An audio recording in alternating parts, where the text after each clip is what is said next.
आदरणीय उप मुख्यमंत्री साहब जिस तरह सुशासन की बात कर रहे हैं तो बहन बेटियों की सवाल में तो कुछ बोलिए, भ्रष्टाचार में तो कुछ बोलिए, अपहरण में तो कुछ बोलिए।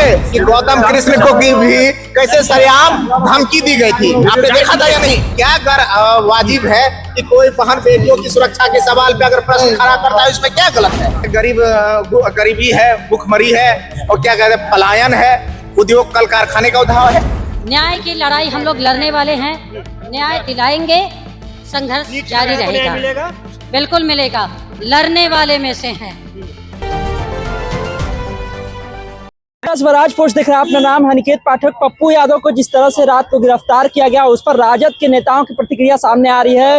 विधायक है गौतम कृष्ण, उन्होंने क्या कहा है सबसे पहले आप वो सुन लीजिए। उसके बाद जो विधायक हैं, एक और विधायक की तरफ से हम बता रहे हैं कि वो भी कह रही थी कि लगातार ये जो चीजें की गई है पप्पू यादव के साथ वो गलत की गई है। राजद के भी नेता लोग हैं, वो लगातार इस बात को कह रहे हैं कि पप्पू यादव के साथ इस तरह से गलत किया गया है। जो भी सवाल उठाएगा उसको इसी तरह से सरकार जो है परेशान करती है। क्या कुछ करते हुए नजर आ रहे हैं गौतम कृष्ण, उनको भी आप सुन लीजिए। उसके अलावा एक और विधायक है, वो भी क्या कह रही हैं वो भी आप सुन लीजिए।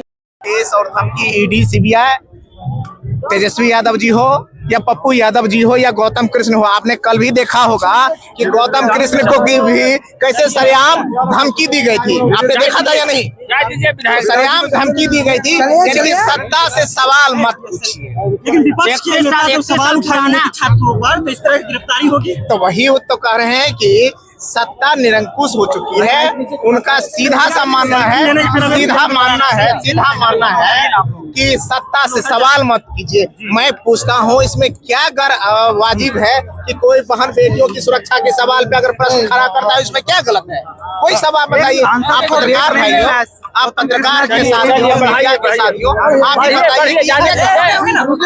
आप भी सवाल खड़ा करें। मैंने भी सवाल, देखिए मैं क्या कहा, सदन के अंदर की बात इतना ही है पत्रकार महोदय कि सदन के अंदर आप होंगे ना तो लगेगा क्या कैसा राम राज चल रहा है, रसगुल्ला बरस रहा है, सब कुछ अच्छा हो रहा है, सामने में कहीं भी दुख दर्द नहीं है, परेशानी नहीं है, पलायन नहीं है, कहीं कुछ नहीं है, सब जगह बेहतर बेहतर बेहतर चल रहा है।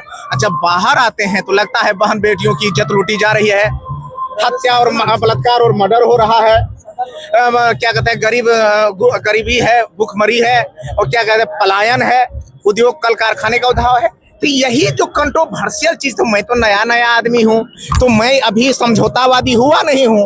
बाद में ये लोग चाहते हैं कि समझौतावादी हो जाए, कि सवाल न करे। तो मैंने कहा कि आदरणीय उप मुख्यमंत्री साहब जिस तरह सुशासन की बात कर रहे हैं तो बहन बेटियों की सवाल में तो कुछ बोलिए, भ्रष्टाचार में तो कुछ बोलिए, अपहरण में तो कुछ बोलिए, बहन बेटियों की हत्या पर तो कुछ बोलिए, पलायन पे तो कुछ बोलिए। यही बात जब मैंने किया तो कहे गए वीडियो साहब आपको देख लेंगे और आपको मतलब जानते हैं, ये करते हैं, फाइल रखें। तो मैंने कहा सदन के माध्यम से कि आपको भी जो फाइल चेक करवाना है करवा लीजिए, सांच को आंच कैसा। विधानसभा का दीवार गिरने लगा गौतम कृष्ण जी, विधानसभा का दीवार गिरने लगा? कहाँ भैया?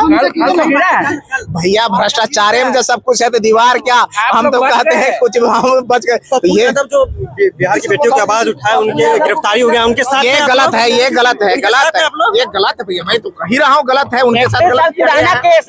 निश्चित रूप से सत्ता से सवाल पूछिएगा तो निश्चित रूप से वो आपको कटघरे के अंदर डालेगा, जेल के अंदर डालेगा, आपके मुंह पर ताला मारेगा। यही बात है। और हम लोगों के जहन में हर चीज संज्ञान में है और एकजुट हैं और संघर्ष करने वाले लोगों में से हैं और न्याय दिलाने के लिए हम लोग तत्पर हैं। बिल्कुल न्याय होगा। लेकिन विपक्ष के जो नेता थे, कहे तो एक तरह से विपक्षी भूमिका वो भी अदा कर रहे थे बिहार में। नीट छात्रा मामले उन्हें गिरफ्तार कर लिया गया ना, विपक्ष को कमजोर किया जा रहा है। मैंने पूरी बातें एक ही कही, कंक्लूसिव। न्याय की लड़ाई हम लोग लड़ने वाले हैं, न्याय दिलाएंगे, संघर्ष जारी रहेगा।